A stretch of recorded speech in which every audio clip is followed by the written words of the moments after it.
Hello दोस्तों, जय हिंद। उम्मीद है आप सब लोग मस्त होंगे और अपनी पढ़ाई में व्यस्त होंगे। चलिए आप सभी को फिर पुलिस कांस्टेबल का प्रैक्टिस सेट करा दिया जाए, है ना। और आज के कुछ क्वेश्चन अच्छे क्वेश्चन है, ठीक है। चलिए तो शुरू किया जाए। चलिए जरा पहला क्वेश्चन देखिए। पहला क्वेश्चन तो बताया गया है, इस टाइप का क्वेश्चन तो बताया गया ना, परसेंटेज का क्वेश्चन है।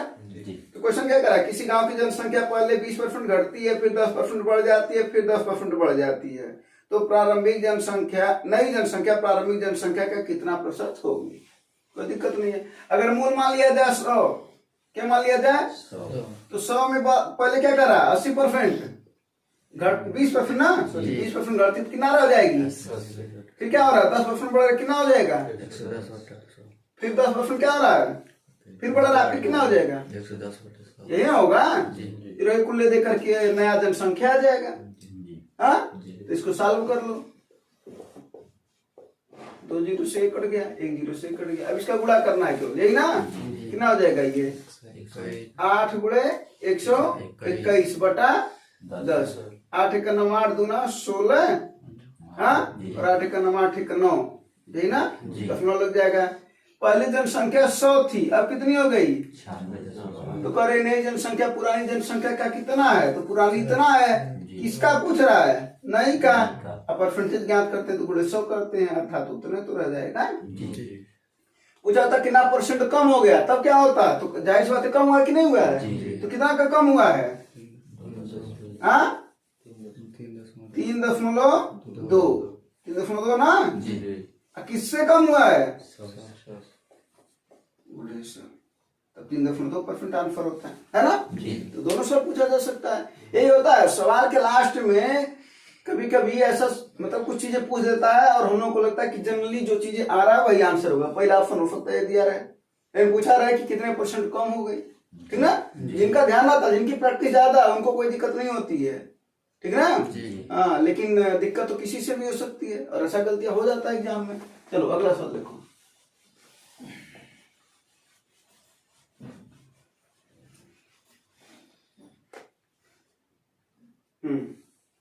ये देखो, थोड़ा कैलकुलेटिव सवाल है। कह रहा है कि निश्चित राशि पर 10% प्रतिवर्ष की दर से 3 वर्षों के लिए चक्रवृद्धि ब्याज 500 रुपए है। बताया थे ना, 10% का 2 साल के लिए चक्रवृद्धि ब्याज कितना होता है 21%। ए प्लस 100 पर निकाल लोगे। अब 3 साल के लिए कितना होता है बताया थे 33.1%। तो सीधा काम करेंगे इस पर, क्योंकि ये सब चीजें तो आप लोगों को कॉन्सेप्ट में भी पढ़ा चुके हैं। हाँ, तो सीधी सी बात है 33.1% ही ब्याज है, तो 33.1% की ही वैल्यू कितना दे रखा है 500 रुपए। बोलो, तो सीधा 100% की वैल्यू ज्ञात कर लेंगे, यहाँ से क्या मिल जाएगा अपने को, मूलधन। तो 100% की वैल्यू ज्ञात कर लो तो क्या आ जाएगा 50,000। 33.1 दफना हटाने के लिए ऊपर नीचे 10 से गुणा कर देंगे तो ऊपर हो जाएगा इतना, है ना। तो दिक्कत इतना रहने दो, इसको भी काटो पीटो नहीं, ठीक है। अब क्या कर रहा है, उसी राशि पर, यानी यही जो राशि आया है, ठीक है, इसी को, यही तो अपना मूलधन है। कर रहा उसी राशि पर 1/3 वार्षिक ब्याज दर पर, यानी ब्याज दर पहले कितना था 10% था ना, अब रेट कितना हो जाएगा, यानी पी की वैल्यू मिली गई है, आर की वैल्यू कितना कह रहा है वो 10/3%। और क्या कह रहा है 3 गुना समय, यानी समय कितना था पहले 3, अब कितना 9 वर्ष, यानी एन की वैल्यू कितनी 9। कह रहा क्या याद करो, साधारण ब्याज याद करो। साधारण ब्याज बराबर क्या होता है PRT गुणे PRT बटे 100। हाँ, तो पी कितनी है 50 है, कितने जीरो हैं 2 3 5, 2 3 5 है ना, बटा 300। नीचे 100 है कि नहीं है पहले ही से, बोलो, गुणे 10 अब बटा 3, यानी तो नीचे आ जाएगा ना, फिर गुणे 9 वर्ष। बोलो, हाँ, कोई दिक्कत है क्या। अब इसी को काटना शुरू कर दो। 1 जीरो से 0 कट जाएगा, 0 से ये 0 कट जाएगा, 3 त्रिका 9, है ना। बाकी तो कटेगा नहीं ना, दशमलव में आएगा। इसको जरा बताओ तो कितना आएगा ये दशमलव में, गुणा करो 5 3 15, 15 का आगे कितने जीरो 4 जीरो। अब बटा 331, इसको सॉल्व करके बताओ। 331 को काट करके, कैलकुलेटर से नहीं काटना, हाँ कैलकुलेशन करके 321 का इसमें भाग दे करके बताओ कितना आएगा।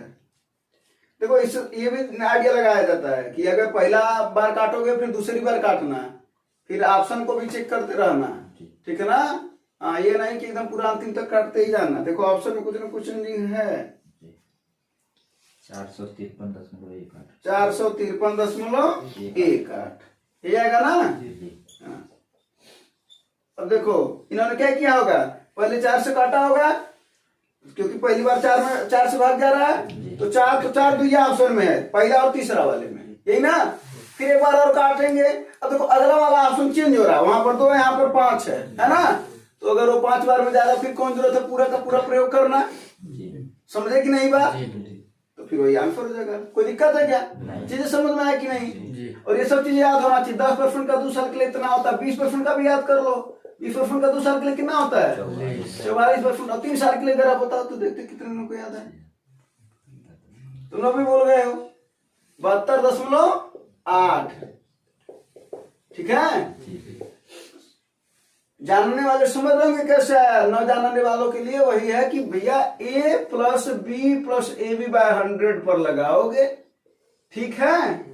तो 20 का जब 2 बार के लिए रखोगे तो 44 आएगा, फिर 44 को फिर 20 के साथ रखोगे, तो जब इन दोनों को इसी फार्मूले पर सॉल्व करोगे तो इतना आएगा, ठीक है ना। तो ये सब ध्यान देने वाली बात है, ये सब तो बताया जा चुका है। तो अब प्रैक्टिस में थोड़ा छोड़ते हैं उसको। अगला सवाल देखो, अच्छा सवाल है, छोटा ही सवाल है लेकिन ठीक सवाल है, जरा बताओ।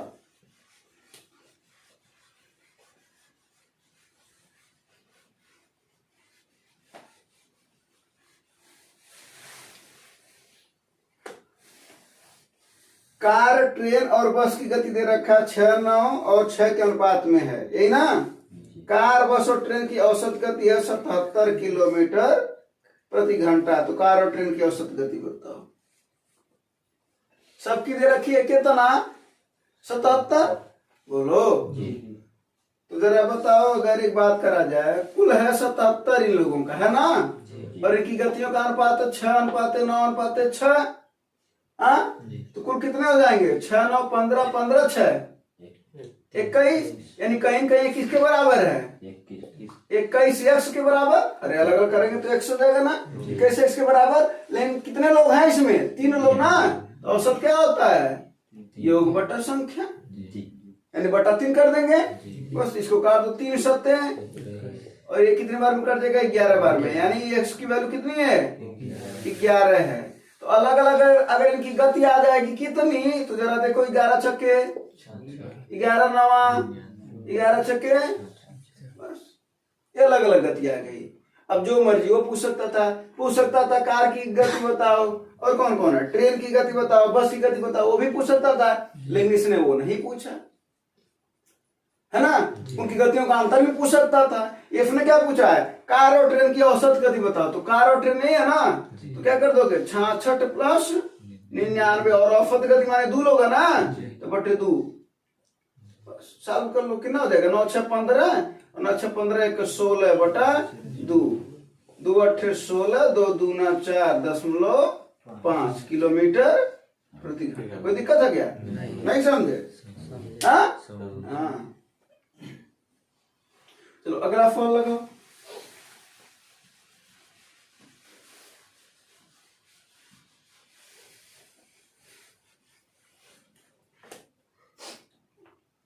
सरलीकरण टाइप का सवाल है ये, है ना। 27 का क्या है, स्क्वायर है। आंसर किसी का है, अभी नहीं है।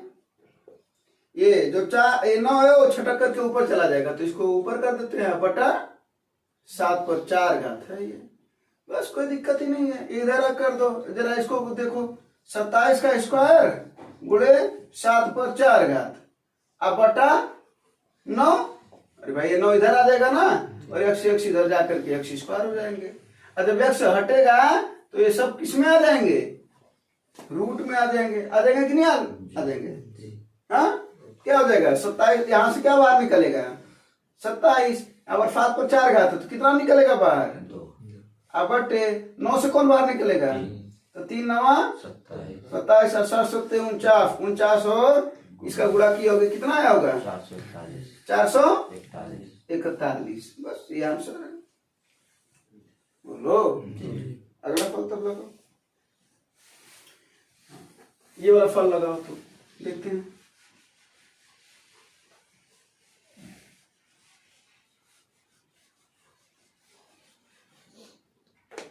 दो संख्याओं को क्या दे रखा है, लसा मसा दे रखा है। पहली संख्या को 2 से विभाजित करने पर भागफल 50 प्राप्त होता है। तो दूसरी संख्या बताओ, आगे क्या आंसर 125 125 बाकी लोगों का।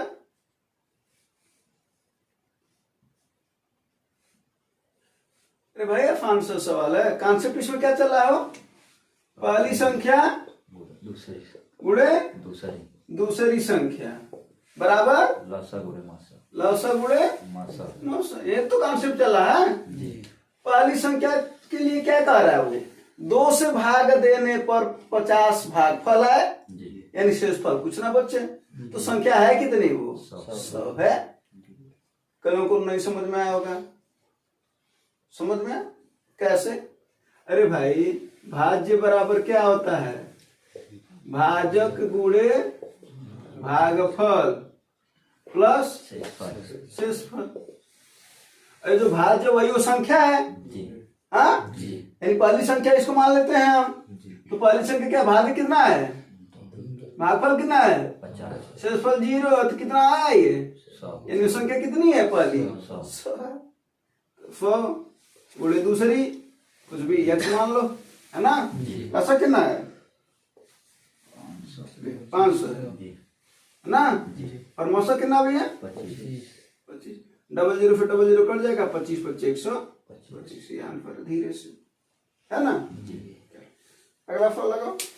अगला फल मात्र कॉन्सेप्ट पर है, कैलकुलेटिव सवाल है बस, और कुछ नहीं है।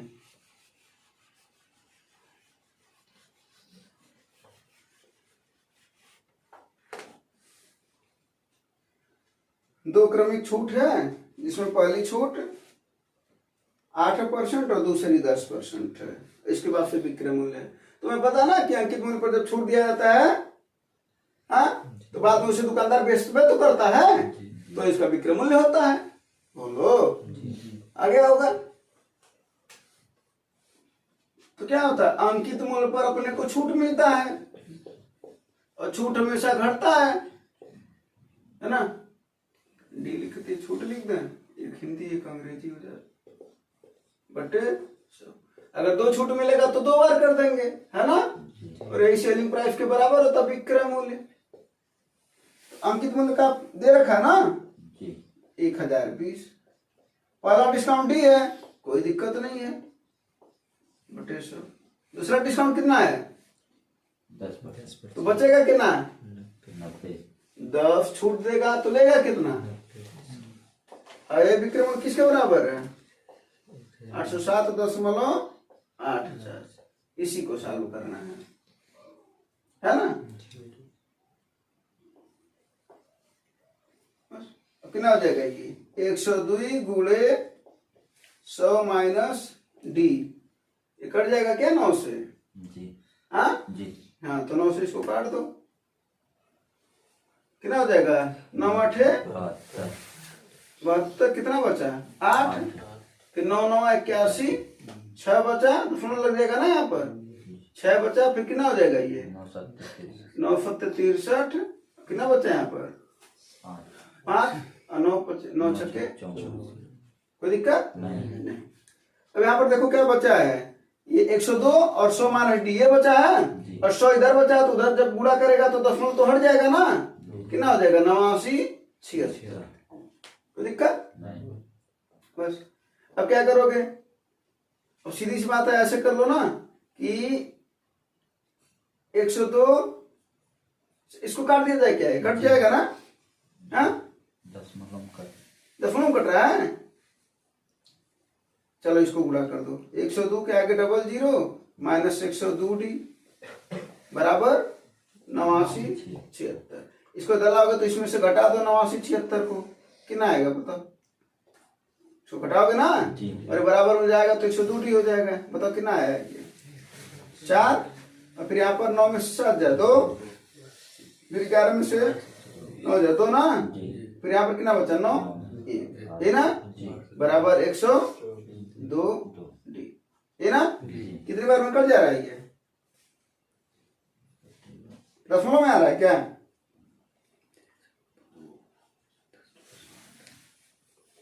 दो से काटो, 2 पच्चे 10, 2 एक 9, है ना, 2 छक्के 12, 2 एक 2, 2 दूना 6, कट जा रहा ना 12 बार में। वो नहीं पूरा सीधा 102 से 1224। अरे ऐसे भी तो कटेगा बाद में, ऐसे नहीं कटेगा तो 17 से इसको काटो, 17 तिहाई 51 और ये 17 तिहाई 51, कितना बचा 17 छक्का 102, है ना जी। हाँ जी फिर 3 एक 3, 3 दूना 6 12, कितना आएगा डिस्काउंट 12% का, ठीक है।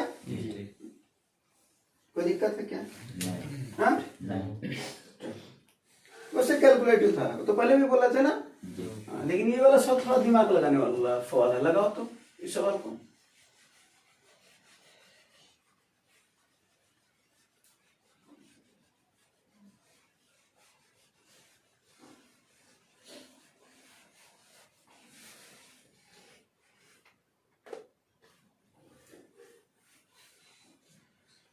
पुलिस कांस्टेबल में कई लोग पूछ रहे हैं कि सेफ स्कोर कितना है, जितना पा जाओ अधिक उतना तुम्हारा क्या है, सेफ स्कोर है ना। हाँ तो इस बात पर ध्यान दो कि हमको कितना मैक्सिमम नंबर आ पाए, ठीक ना, क्योंकि जो मेहनती है वो इसी बात पर ध्यान देते हैं।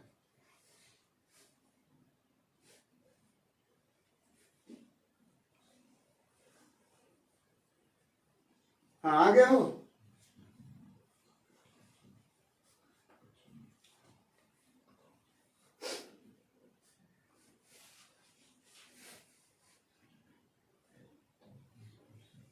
पच्चीस छात्रों के औसत अंक 45 हैं। बाद में अंकों की पुनर्गणना के दौरान यह पाया गया कि एक छात्र अंकों को गलत तरीके से 28 की जगह पर 82 लिख दिया।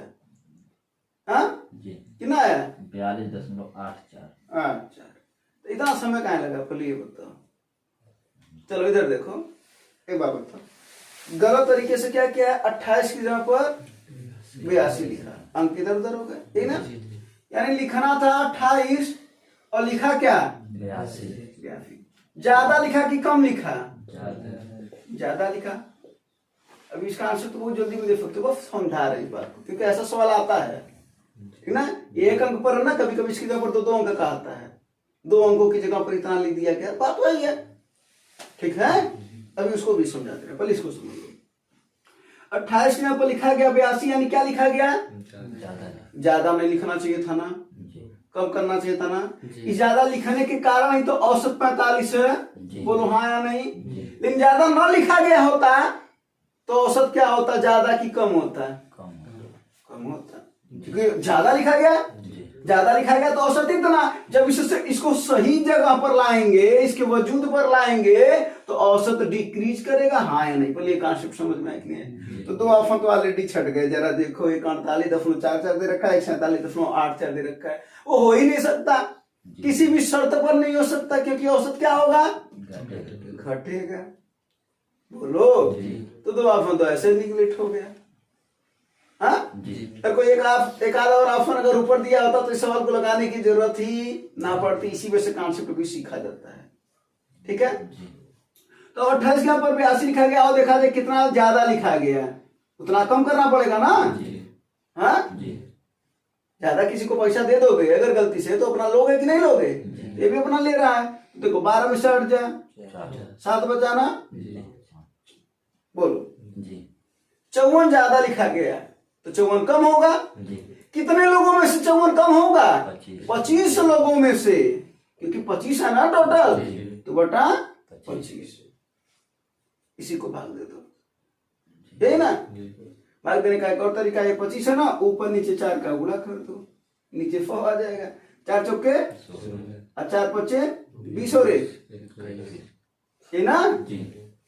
25 चौके 100, 2 अंक पर दशमलव लगेगा, धीरे से 2.16, ये इतना डिक्रीज कर जाएगा। किससे, 45 से। तो 45 में से जब हम 2.16 घटाएंगे तो अपना कितना आ जाएगा भैया, 4 और ये 8 और ये 4 में से 2 जा 2, यही ना, 42.8। बात समझ में आई कि नहीं? तो क्या करने लगे थे, कितना देर लगा दिए, ऐसे ही लगा रहे थे ना। अच्छा कैलकुलेशन जल्दी नहीं हो पा रहा था, ये 25 से काटने लगे हो गए। हाँ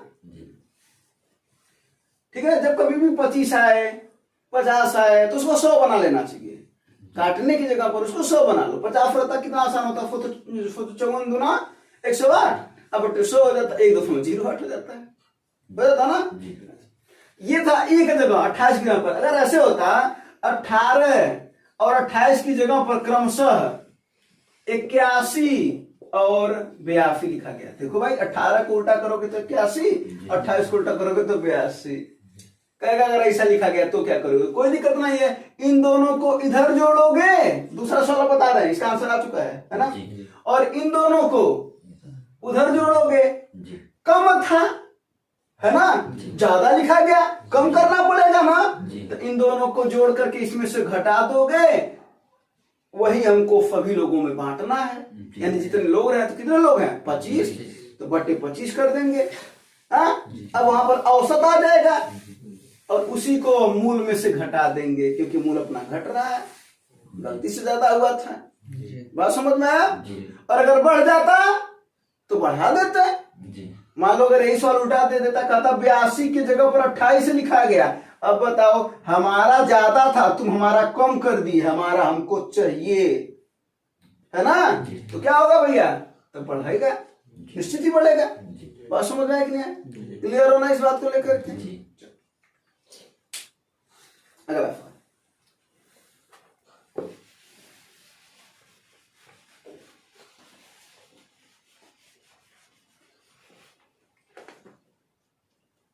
फॉलो, एक छात्र जो 25% अंक प्राप्त करता है और 15 अंकों से उत्तीर्ण हो जाता है, जबकि एक छात्र 75% अंक प्राप्त करता है और वह उत्तीर्ण मानक प्रश्नों से 35% अधिक प्राप्त करता है, तो अधिकतम संभव अंक बताओ। देखो यहाँ पर पास होने की 2 कंडीशन है, और दोनों क्या है, जब भाई पास होंगे तो बराबर ही बात होगी ना, यानी पास 1 पास 2 के बराबर है। पास होने के यहाँ पर 2 कंडीशन है ना, पहला कंडीशन क्या, 25 अंक पाया 25%, लेकिन 15 अंकों से फेल हो गया, ये बताओ 25% तुम अंक पाए हो, 15 और मिलता तब ना तुम पास होते, और मिलता है मतलब 15 अंक जुटता। बोलो कोई दिक्कत है क्या? नहीं समझे? ये यानी इतना अगर हमको मिलता तो हम पास होते, है ना। अगला जो देखते हैं, अगला पास होने का कंडीशन क्या कर रहा है, जबकि एक छात्र 75% अंक प्राप्त करा, कितना, है ना, और उत्तीर्ण से 35% अधिक पाया, तो इससे अगर हम 35% को घटा दें तब ना पास, यानी पास वाला अंक आ जाएगा, क्योंकि हम तो ज्यादा पाए हैं ना, तो 35% हमारा घटाओ तब हम क्या होंगे, पास वाला अंक आएगा। पास तो है ही वो, और पास से 35% ज्यादा प्राप्त किया तो 35% घटाओ तो पास वाला बराबर आएगा, एकदम बराबर, ठीक है ना। बात समझ में आया कि नहीं? कभी कभी इसी की जगह पर अंक दे देता है, यहाँ पर परसेंट दे रखा ना, वहां पर अंक दे देता, कोई दिक्कत नहीं है, दोनों बात ऐसे ही, ठीक है ना, क्लियर हो, स्पष्ट हो। अब क्या बस 15 अंक इधर, 75 में से 35 जाए बताओगे तो 40, और 25 को उधर लपेटोगे तो क्या हो जाएगा, यानी 15 अंक बराबर 15%। अब मरबो करेंगे तुम लोगों को, ये आएगा। अरे भाई इन दोनों को घटाओगे तो कितना आएगा 40, 25 को उधर लपेटोगे तो कितना आ जाएगा 15, यानी 15 अंक बराबर 15%, तो 1 अंक बराबर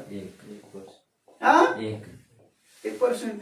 जरा बताओ पूर्णांक कितने का होता है, 100% का, है ना, तो 1% की वैल्यू 1 अंक है, तो 100% की वैल्यू 100 अंक, यानी उसका पूर्णांक कितना का है 100 अंकों का। कोई दिक्कत है क्या, परेशानी है क्या? नहीं समझ में आना, अभी वाला दिक्कत नहीं होना चाहिए, है ना।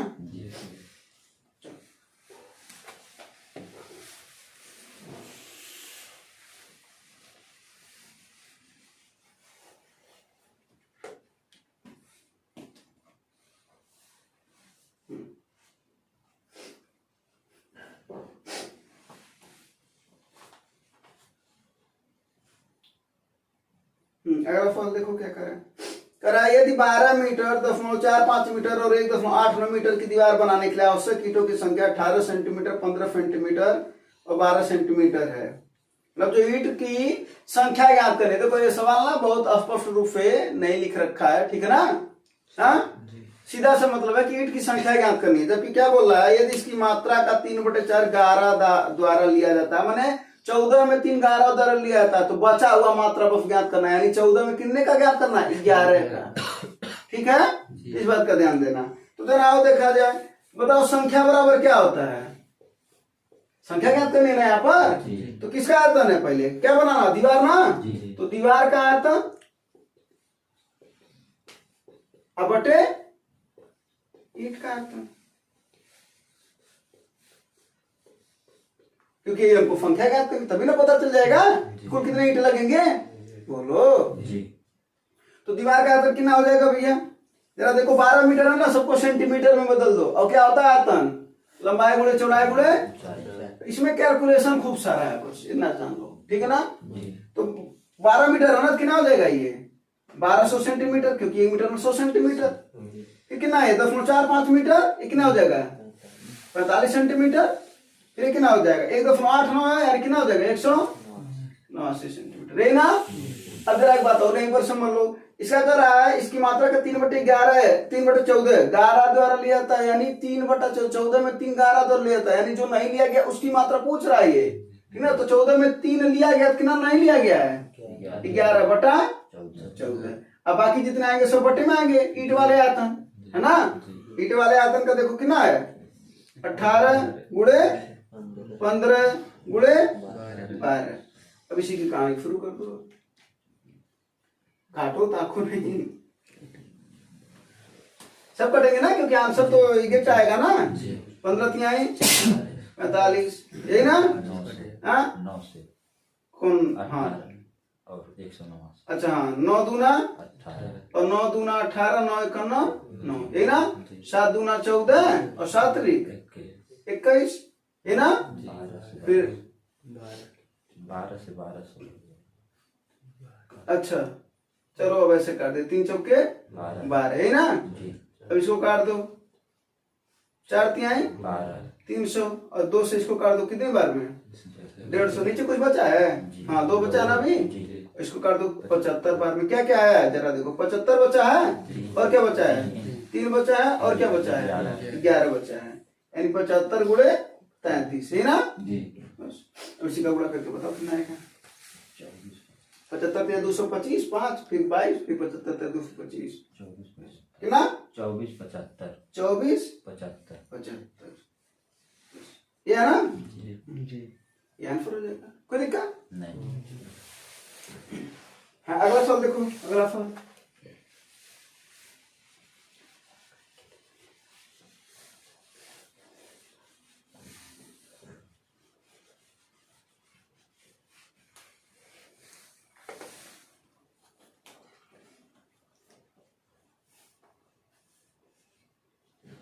हाँ इधर देखो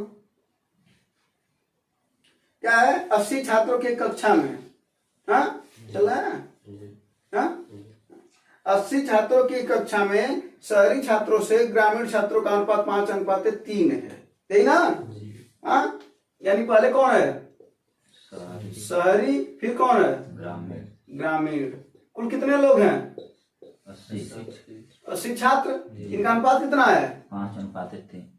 किसका अनुपात है ये, संख्या क्या, किसका, तो कितना हो जाएगा संख्या 5:3 के अनुपात में है, कुल 80 है, तो कितना हो जाएगा ये 50 और ये कितना हो जाएगा 30। तो क्लियर हो गया भाई, 5 3 8 बराबर 80, तो 1 बराबर 10, तो 50 30, कोई दिक्कत। अब क्या कर रहा है, एक परीक्षा में ग्रामीण छात्रों के औसत तो शहरी छात्रों की तुलना में 40% अधिक है। अब औसत की बात कर रहा है ना,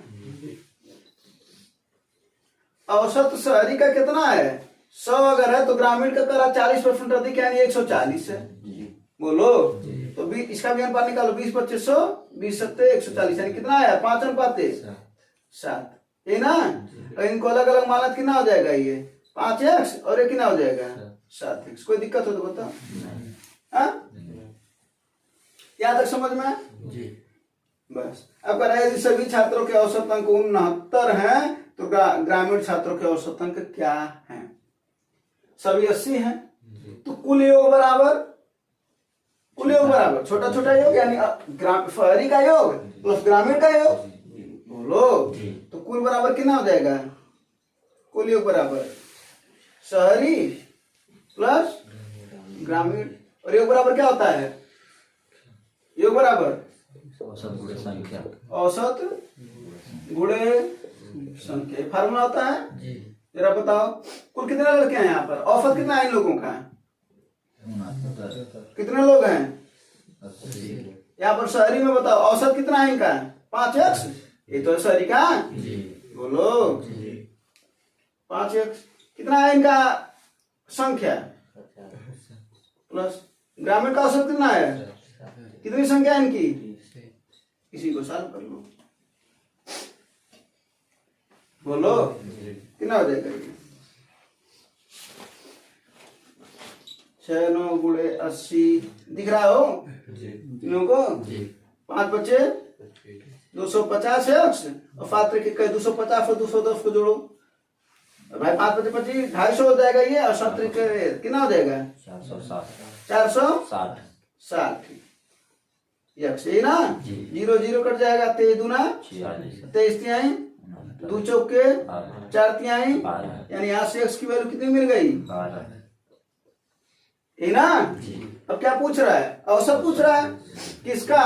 अगर फहरी का पूछता कितना हो जाता? 12 यक्ष, यही तो है औसत, तो 12 बचे ये उनका हो जाता। ग्रामीण का अगर पूछेगा तो 12 सत्ते 84 तो किसका पूछ रहा है? ग्रामीण तो 84 आंसर होगा। ठीक है? अभी सवाल तो इतना बड़ा यहाँ पर तुम देख रहे हो, ये सब दिमाग में चीज करने वाली चीज है कि 80 छात्र हैं तो 50 और 30 हो गया, फिर उनका औसत का बात कर रहा था, उनका हम रेशियो निकाल लेंगे, तो जब रेशियो आ जाएगा इनको अलग अलग कर ले 5x 7x हो जाएगा। अब कुल योग बराबर शहरी का योगदान ग्रामीण का योग, और योग बराबर होता औसत गुणे संख्या, तुमने कर दिया, यही ना? चलो अगला फल।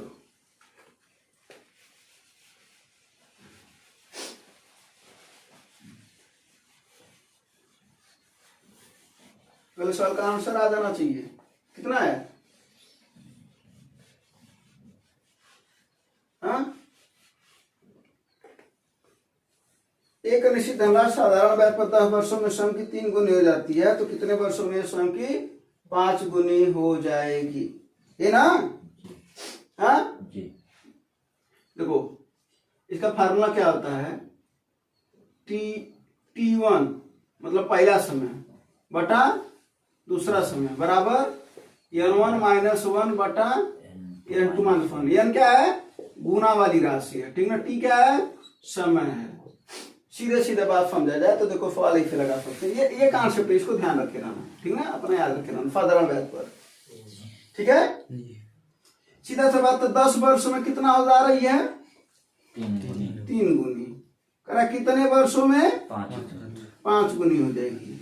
तुम्हें करना क्या? हमेशा इसमें से एक घटा दो, हमेशा वही तो कर रहे हैं यहाँ पर। 3 में से एक जा, और 5 में से एक जा, इसको बट्टे बट्टे में कर दो, यानी कितना? 10, और ये ज्ञात करना तो बट्टे 1 हो जाएगा, बराबर 2 बटा 2 दूना 4, 10 दूना 20 वर्ष, कितना? 20 वर्ष आ जाएगा, है ना?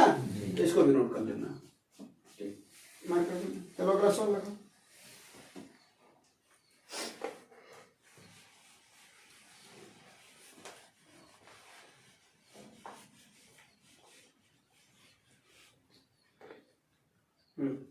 ए, बी और सी मिलकर के एक कार्य को 6 दिनों में कर सकते हैं, ठीक, अच्छी बात है। यदि ए बी द्वारा लिया जाने वाला समय से 2 गुना समय लेता है, सी की तुलना में 3 गुना, यानी ए बी और सी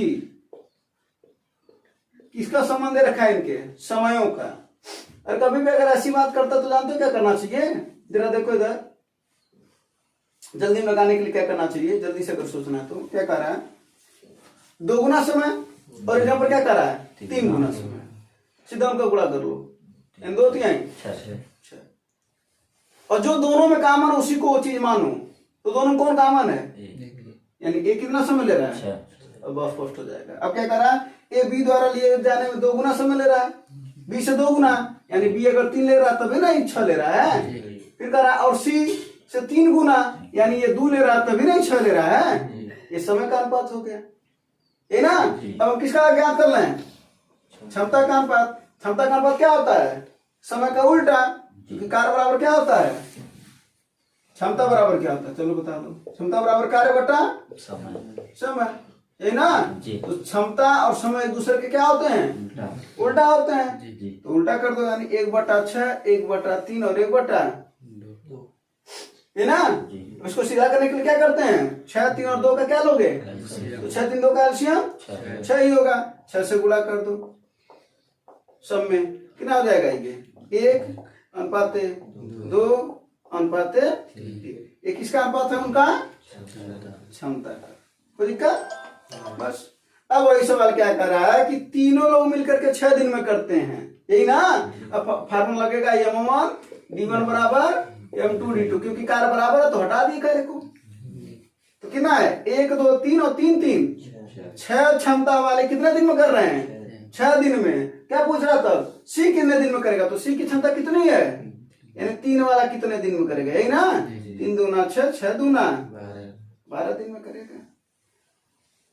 बोलो, अगर पूछा होता है कि बी और सी मिलकर के कितने दिन में करेंगे, तो कितना हो जाता है, 6 गुणे 6 बराबर बी और सी की क्षमता कितनी है, 2 और 3, 5 गुणे डी 36/5 हो जाता है, 701/5 दिन में, यही ना। ऐसे ऐसे सवाल पूछता है। बोलो, ए बी से कितना दिन कम ले रहा है, ए बी से कितना दिन ज्यादा ले रहा है, कुछ दिक्कत नहीं। अरे ए और बी का जब ज्ञात करोगे तो पता नहीं चल जाएगा कितना दिन कम ले रहा है, कितना दिन ज्यादा ले रहा है। हाँ, सवाल को ऐसे बढ़ा देता है बाद में।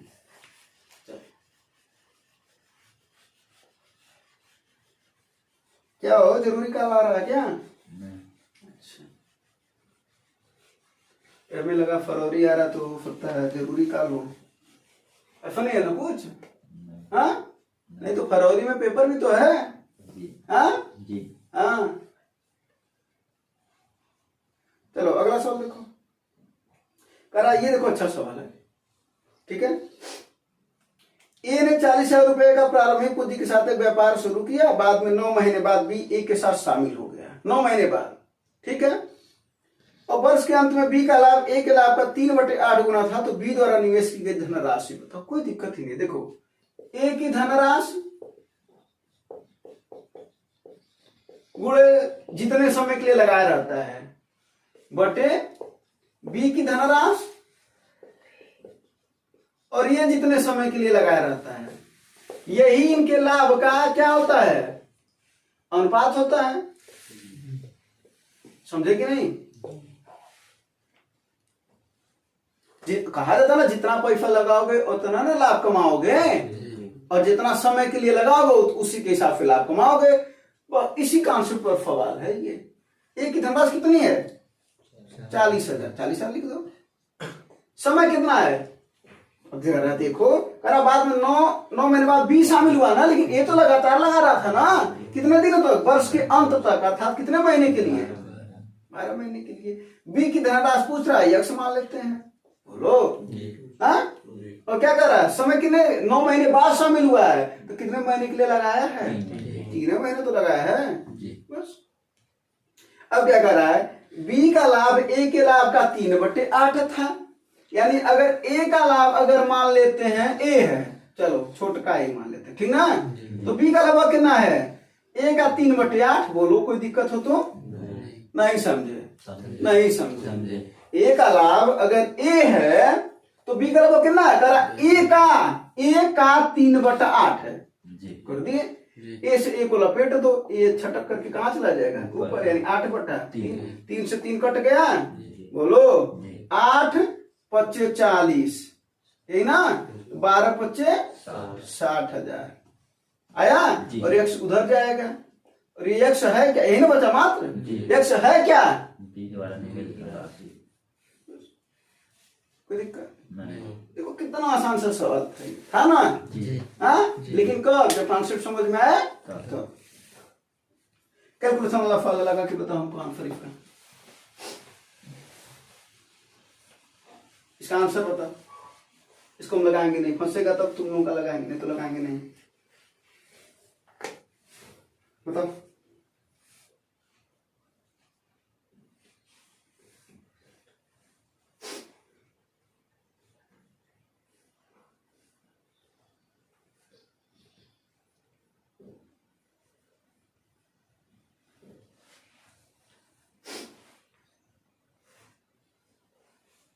बोलो बोलो। अरे भाई 400 गुणे 60/100, 280 गुणे किए बटे 100, 100 इधर चला जाएगा उधर। हाँ 29 6 के आगे 2 जीरो लगा दो।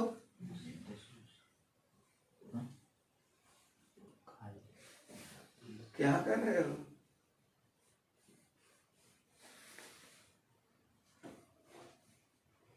अरे भाई 400 गुणे 60% है ना, तो 60 पर लिखो इसको, प्लस 280 गुणे के परसेंट है ना बटे 100, उधर इसको मैं तो परसेंट को, यानी परसेंट उधर जाएगा तो 100 हो जाएगा ना। अब 6 चौके 24, 24,000 को उधर से माइनस करोगे कितना आएगा, 00 6 9 में 4 जा, यही ना। अरे किसके बराबर होगा, 0 से 0 कटेगा, 28 दूना की का वैल्यू क्या कर रहे थे। चलो अगला फॉर्मूला। अगला सवाल का बेसिक कई बार बताए हैं, ठीक ना, इसको जल्दी में बताते हैं। क्या कर रहा है, ऐसे सवाल को हमेशा ऐसे लगाना, ए है बी है, ए ना, किसका अनुपात दे रखा है, देखो आयता कितना है 4 अनुपात है, फिर क्या दे रखा है, कितना अनुपात है 5 अनुपात 4, 5 अनुपात है, यही ना। फिर क्या उनका बचत कितना रुपया आया, क्रमशः 6,000 और इसका 12,000। देखो तुम्हें करना क्या है, जब अभी ऐसा सवाल आए, ये एग्जैक्ट बना बनाया सवाल ऐसे आता है, कभी कभी दोनों की बचत अलग अलग दे रखा ना, कभी कभी दोनों की बचत समान कर देता है, उससे कोई मतलब नहीं है, ठीक ना। कमा तुम्हें क्या करना वो जरा देखो, तिरछे तिरछा पहले गुणा करो, 4 चौके 16, 5 पचे 25, क्लियर हो, 4 चौके 16 यहाँ पर आया, यहाँ पर 5 पचे 25, इसका अंतर लेना है, तो 16 और 25 का अंतर 9 9 नीचे रहेगा, ठीक है। जी, पहला लाइन समझ में, दूसरा फिर इन लोगों का तिरछे तिरछा गुणा करो, 12 पचे 60,000, जी, 6 चौके 24,000, इसका भी अंतर लेना है, कितना आएगा 60,000 24,000 का अंतर 36,000, यही एक की वैल्यू है, यानी उस अनुपात की वैल्यू है, एक अनुपात का, तो 9 चौके यानी कितना आया 4,000। तो क्या पूछ रहा है, एक ही आया, बताओ एक ही आया, यही ना 4 के अनुपात में ना, एक का वैल्यू है 4, तो 4 का वैल्यू 16,000 प्लस बी का वैल्यू कितना हो जाएगा 5 चौके 20,000। कोई दिक्कत, दोनों का आय पुस्तक कितना हो जाता है 36,000, कोई दिक्कत, दोनों का अंतर पुस्तक कितना हो जाता है 4,000, कोई दिक्कत नहीं, समझ में आया बात। हाँ, और अगर ये दोनों सेम हो जाता तब क्या करते, कोई दिक्कत नहीं, तब भी वही कमा, एक बार इधर गुणा एक बार इधर गुणा, बोलो जी। अगला फल जरा देखो, अगला सवाल इसी पर है, इसी टाइप का सवाल है, वो भी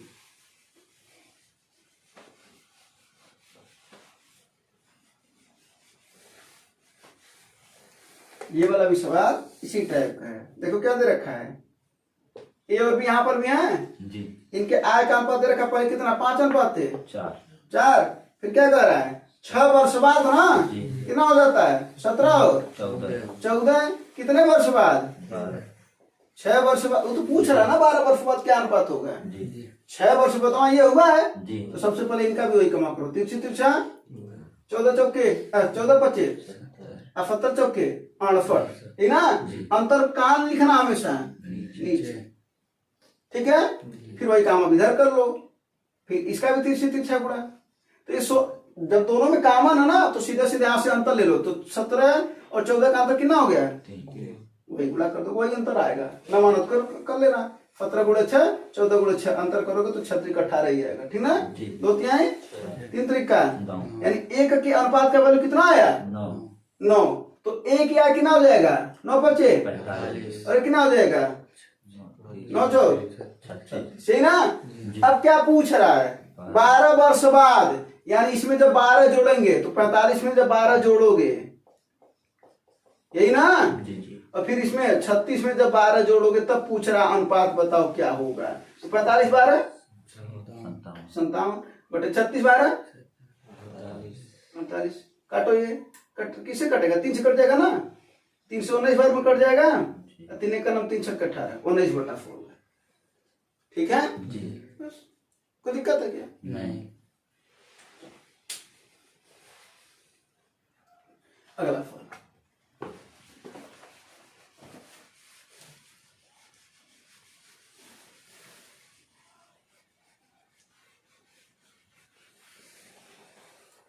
हाँ अगला फल देखो क्या करें। ए 75% कार्य को 30 दिनों में पूरा करता है। कितने काम को? 75% को ना। तो पूरा काम कितना दिन में करेगा? तो 30 गुणे 100 बटा 75, यही ना। ये पूरा काम होगा उसका, क्योंकि 75% कर रहा ना। तो पूरा काम कराओगे तो कितना हो जाएगा? 30 गुणे 100 बटा 75 कितना हो जाएगा?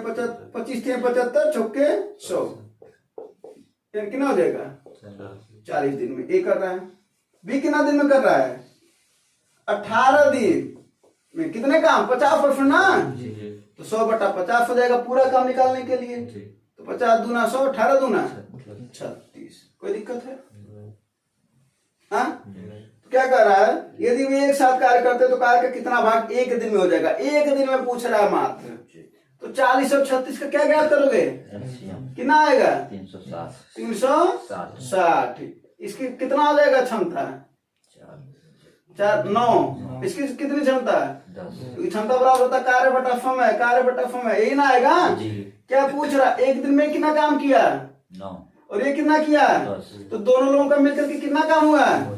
कितने में? 360। एक दिन का काम मात्र पूछ रहा था, ये ना। बस तो 19 बटा 360। जब ये पूछा होता कि दोनों लोग मिलकर के उस काम को कितने दिन में करेंगे, तब होता 360 बटा 19। वो एक दिन में पूछा है, है ना। अगला सवाल,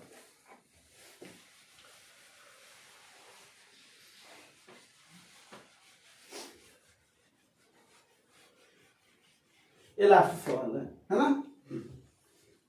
करा एक किसान के पास 50 भेड़ है, 125 गाय है और 200 घोड़े हैं। 50 क्या है? क्या हो? भेड़। फिर 125 गाय, हाँ 200 घोड़े। करा एक झुंड में केवल एक प्रकार की जानवर रखता है और किसी भी झुंड में समान संख्या में जानवर नहीं है, यही ना। यदि ये झुंड यथासंभव बड़े हो जाते तो उसके पास कुल कितने झुंड हैं? ठीक ना। अगर पूछता कि उसके पास कुल कितने संख्या में आते, उनकी संख्या क्या है, जो समान संख्या रख रहा ना उनकी संख्या क्या है, तो इसका हम क्या ज्ञात करते? 900 और वही आंसर होता है। ठीक है। लेकिन क्या पूछा है वो, यानी इसमें 2 सवाल पूछ सकता है।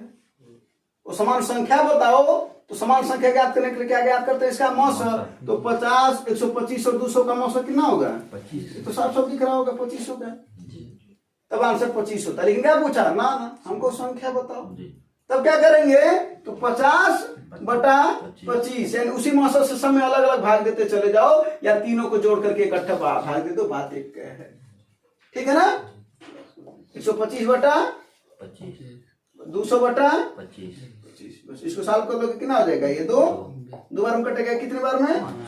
और ये कितने बार में? 8। तो 8 5 13 2 15। इकट्ठा जोड़ो तब वो वही आएगा। देखो 250 हो जाएगा, 350 375, यही ना। 25 करना 12 है ना, 25 125, बात सही हुआ है ना। कोई दिक्कत? इसमें 2 सवाल बनते हैं, ध्यान देना इस बात। ठीक है ना। तो उम्मीद है चीजें समझ में आया होगा और आप लोगों को भी। चलिए इसी तरीके का क्लास आप लोगों को कंटिन्यू चलता रहेगा और जल्द ही एलपी का भी क्लास शुरू होगा। धन्यवाद, जय हिंद।